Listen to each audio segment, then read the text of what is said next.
Sáquennos de aquí. Entrevista a María Sima. Nicky Elch. Editorial. Gratis lo recibiste, gratis ofrécelo. Dedicado con amor a todos aquellos que aún han de experimentar el amor de Dios.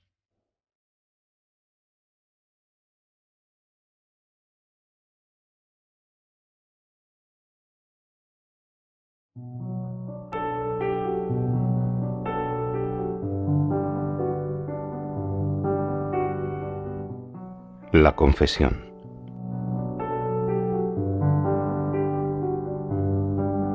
¿Qué le han comentado, si han dicho algo, las almas del purgatorio acerca del sacramento de la reconciliación o confesión?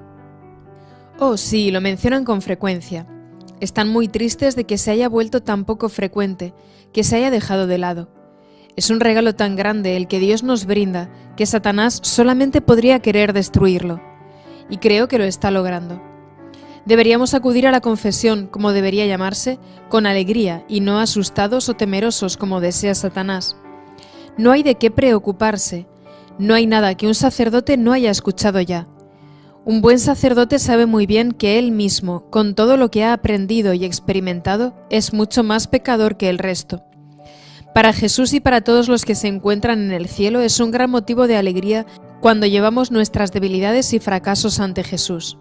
Las almas del purgatorio me han contado que no existirían el 60% de todas las depresiones que se sufren en el mundo si se aprovechara este enorme regalo. Muchos especialistas, empresas farmacéuticas y orientadores se quedarían sin trabajo si todos se confesaran regularmente.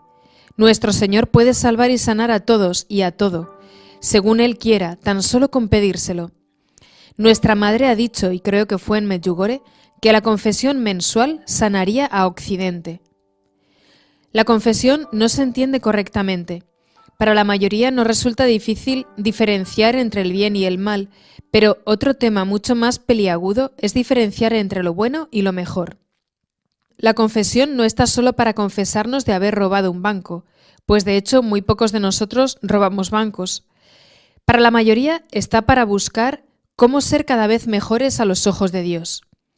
¿Qué podría haber hecho durante este último mes para haber sido más santo? Eso es lo que nos debemos preguntar. Y que alguien diga que durante el último mes hizo todo lo que estuvo en su mano para cumplir perfectamente la voluntad de Dios. La humildad nos trae la más grande de todas las gracias. Jesús regala sus mayores tesoros a los más pequeños de corazón. La confesión nos recuerda repetidamente la pequeñez que Jesús quiere de nosotros para que Él pueda darnos sus enormes gracias.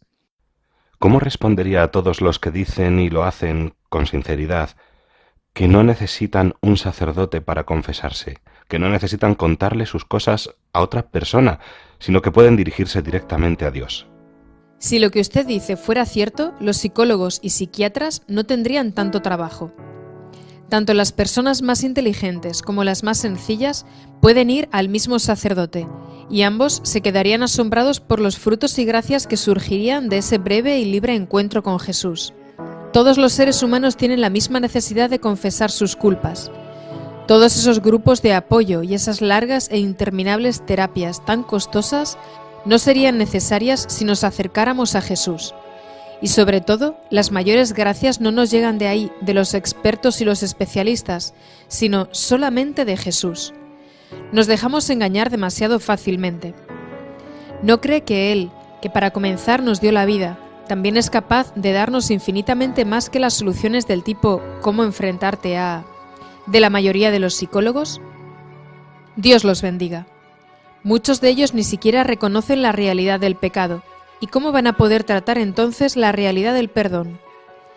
Viven de un negocio que se perpetúa, y al no hacer nosotros uso del sacramento de la confesión, a ellos les asegura un coche más grande. Prosperan con nuestros pecados, mientras que Jesús murió por nosotros para conquistar y borrar nuestros pecados para siempre. ¿Y qué me podría decir ante los que retorcidamente dicen que Jesús nunca nos dijo que teníamos que ir a un confesionario a confesarnos? Es verdad. Les sugiero que acudan a confesarse con un sacerdote en un lugar público, contándole sus pecados claramente. Lo importante es que se digan claramente los pecados. Jesús dijo que nos arrepintiéramos Y cuando lo hacemos, Él borra nuestros pecados, y sólo así Satanás deja de saber de ellos. Ya no puede atraer a esa persona mediante ese pecado o atacarle a causa de la débil e inexistente relación con Dios. Pero quien se encuentra en el confesionario es Jesús, no un sacerdote. ¿Está usted segura? Le cuento un caso que le sorprenderá. Una abuela italiana quiso llevar a su nieto de 8 años al Padre Pío para que hiciera su primera confesión. No sin motivo estaba muy entusiasmada cuando llegó a la parroquia. El niño entró a confesarse y salió radiante de alegría. La abuela sabía qué apariencia tenía el Padre Pío. Era bajo, gordito, casi calvo, de ojos muy oscuros y de unos 65 años. Aún así le preguntó a su nieto: «Dime, ¿cómo era?». El niño respondió con mucha calma y con detalle: «Oh, era alto y fornido, con ojos castaños y pelo largo y castaño. Tenía alrededor de 30 años». Está bromeando. No, cosas de este tipo suceden con frecuencia en lugares sagrados y de mucha oración. Déjeme plantearle un caso hipotético y luego le haré unas preguntas al respecto. Hay dos familias, ambas viven razonablemente bien y con salud.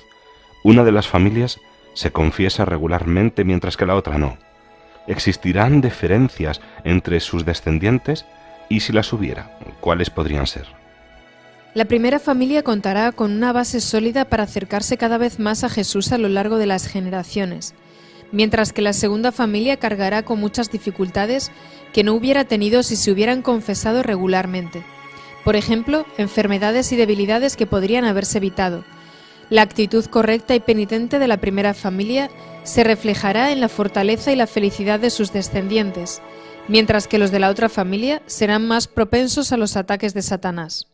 Entonces, ¿quiere decir que quienes son conscientes de su estado de pecado terminan siendo más sanas que aquellas que no lo son? Sí, con la humildad que produce la confesión y la oración, y con el amor a Dios que nos viene de ello, hace que crezca una fortaleza y un equilibrio que se manifiesta en personas más saludables. Y esto significa que serán más saludables emocional, mental y físicamente, y que también se extenderá a lo largo de las generaciones. Entonces, podremos garantizar vidas más sanas a nuestros hijos, nietos y bisnietos con nuestro amor, con nuestras oraciones y con nuestras confesiones. Sí, exactamente. Gran parte de la medicina actual se limita a reparar los daños. Si los médicos actuales en todos los campos dedicaran el mismo tiempo y energía a la prevención en el sentido que nos indican los 10 mandamientos, el mundo tendría solo una pequeña fracción de las enfermedades que sufre en la actualidad. La medicina preventiva no nos cuesta nada y sobre todo nos damos cuenta más claramente de la inmensidad del amor de Dios por nosotros. Esto no es un juego para Él. Él se llena de alegría cuando estamos llenos de paz y de la felicidad que produce. Dios solo quiere vernos felices, libres y saludables. Entonces, ¿puede explicar la función de la contrición y del arrepentimiento en el momento de la muerte? Nos libramos de todas nuestras culpas con una buena confesión, si es totalmente honesta y si nos arrepentimos de corazón. Pero también hay que reparar el daño causado. Aún no quedamos completamente librados de esos pecados. Para obtener la total absolución, el alma debe quedar libre de toda atadura. En el caso de una madre con muchos niños pequeños que está a punto de morir, deberá entregarse hasta tal punto que pueda decir con sinceridad: Dios te entregó todo a ti, que se haga tu voluntad. Esto puede ser muy, muy difícil. La libertad mediante el pago de hasta el último céntimo, como dice Jesús en el Evangelio, se da entre nosotros y Dios, entre nosotros y los demás, con una reparación extra y liberándonos totalmente de toda atadura sobre asuntos que no sean los de Dios. Entonces, estar totalmente libre de todo pecado sería un proceso de 3 pilares. Sí, primero expiación entre nosotros y Dios, luego expiación entre nosotros y la persona a la cual herimos, que también nos implica siempre a nosotros mismos, y finalmente la reparación por medio de la oración y las buenas obras. No solo se debe borrar el pecado, sino que también se debe reparar. ¿Las personas no católicas y los no cristianos también deben confesarse? Oh, sí. Ningún sacerdote que desee cumplir las enseñanzas de Jesús puede rechazar a un penitente. Sin embargo, si esto ocurre, sugiero a esa persona que rece por ese sacerdote que le ha rechazado y que mire adelante. No importa quién sea el pecador, qué educación ha tenido o de dónde proviene. Todo lo que necesita es un arrepentimiento profundo por todo el mal que ha hecho. Pronto ese pecador encontrará un sacerdote por voluntad de Jesús, se lo puedo asegurar. A pesar de que los no católicos no pueden recibir el sacramento de la confesión, realizar una confesión informal les haría tanto bien a sus almas, puedo asegurarlo. Cuando un no católico busca esto, Dios le concederá unas gracias muy, muy grandes.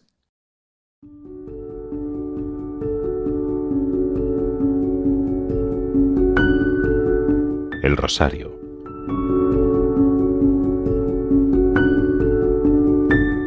¿Cuál es su opinión con respecto al rosario? ¿Es tan importante? El rosario ayuda a curar las heridas y es también una gran fuente de paz, en especial para aquellas familias que lo rezan juntas. Satanás odia el rosario precisamente por esta razón. Lo siguiente ocurrió el 16 de diciembre de 1964. Enseguida va a darse cuenta de por qué me acuerdo hasta de la fecha exacta. Ese día llegué a casa muy cansada, pero vi que tenía una gran cantidad de cartas. Me propuse revisarlas rápidamente y contestar solo las 2 más urgentes. Elegí 2 y me di cuenta de que lo que se necesitaba en ambos hogares era un rosario en familia, y así desaparecería la angustia que experimentaban. Entonces me senté y saqué la carpeta donde guardo papeles y sobres. La coloqué aquí en el centro de la mesa, la abrí y extraje 2 hojas y 2 sobres. Como acostumbro, comencé a escribir la dirección en los sobres antes de escribir las cartas. Repentinamente escuché un silbido agudo y vi a Satanás parado aquí a mi derecha. Era un hombre moreno y atractivo, de 30 años, que me lanzaba miradas de odio y rabia. Lo ignoré y continué escribiendo las direcciones en los sobres. Luego sentí olor a quemado que me sorprendió. Miré dentro de la carpeta y por la ventana. Nada. Luego pensé: hoy no he encendido nada hasta ahora, debe ser la casa de los vecinos. Pero cuando miré nuevamente hacia la derecha, Satanás había tomado las 2 hojas de papel, las había arrastrado hasta el borde de la mesa y tenía su mano sobre ellas. Había una zona negra completamente quemada sobre la hoja en la que había apoyado su mano, y ese era el olor que yo había sentido. En el nombre de Jesús le ordené que se retirara, y así lo hizo rápidamente. Terminé las 2 cartas, y al principio pensé en tirar las hojas quemadas, pero como solo la cara de arriba de ambas hojas estaba dañada, mientras que la de abajo solo se encontraba levemente oscura, pensé entonces que sería mejor si se las mostraba al párroco. Me agradeció que no las hubiera tirado porque quería que las estudiara un laboratorio de física en Innsbruck. En su opinión, era físicamente imposible que se quemara solo una cara sin quemarse también la otra. Envió las hojas al laboratorio preguntando si allí podían hacer lo mismo. Pasados 3 meses, el laboratorio las devolvió diciendo que era imposible y que estaba equivocado, que la segunda hoja no podía haber estado debajo de la quemada. Pero no, yo no estaba equivocada. El original se perdió cuando se quemó mi casa, pero había hecho una foto de las hojas quemadas. La foto la hice cuando la segunda hoja de papel que estaba debajo ya se había roto.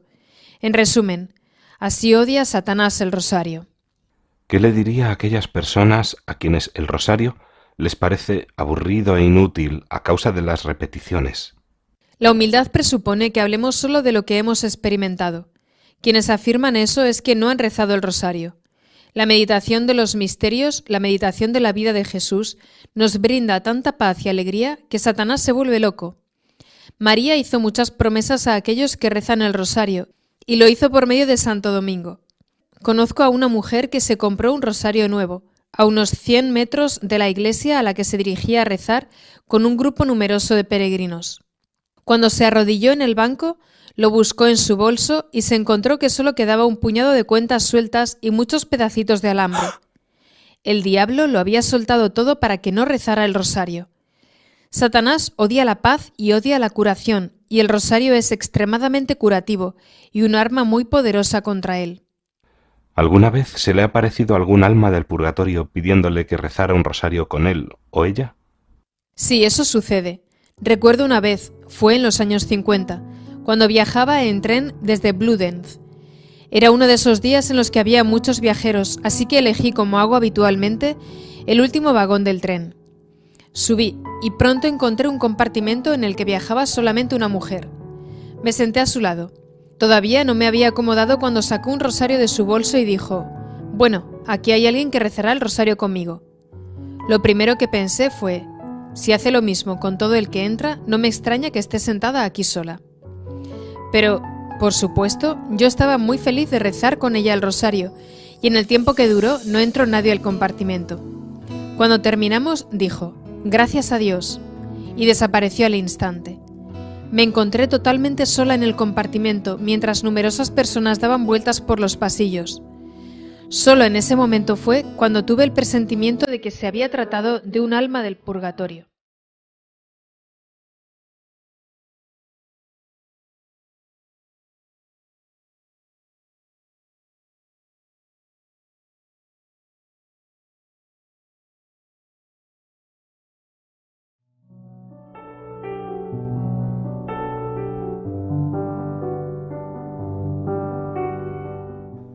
Los sacramentales.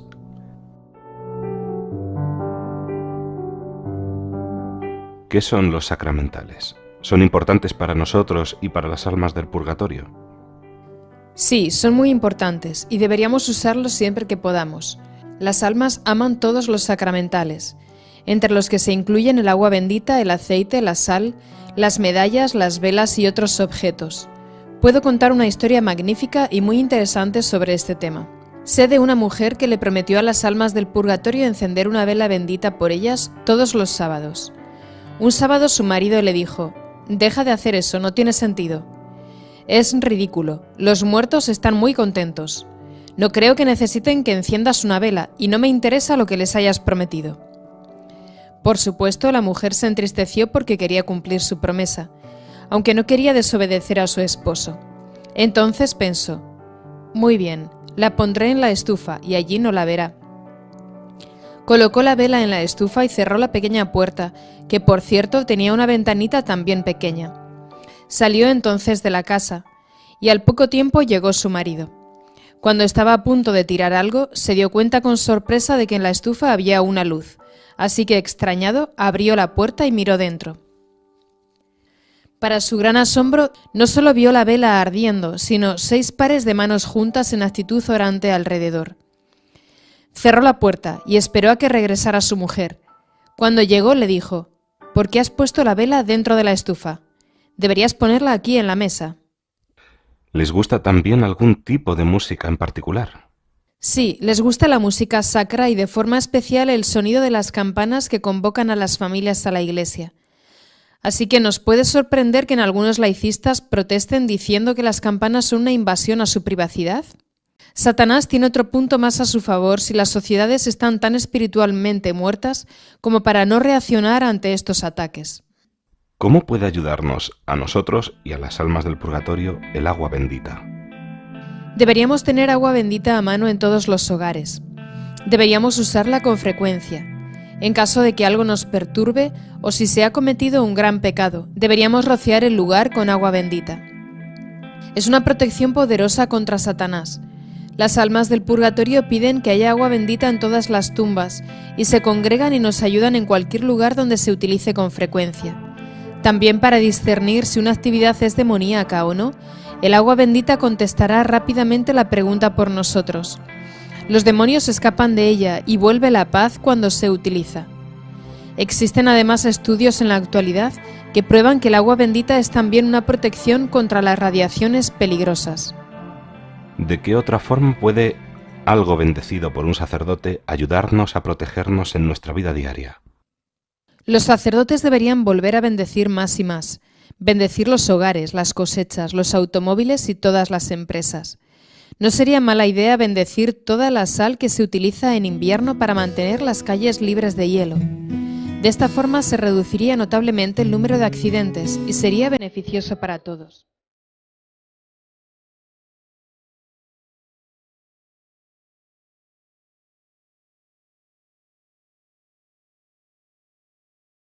Sáquennos de aquí. Entrevista a María Sima. Nicky Elch. Editorial. Gratis lo recibiste. Gratis ofrécelo. Dedicado con amor a todos aquellos que aún han de experimentar el amor de Dios.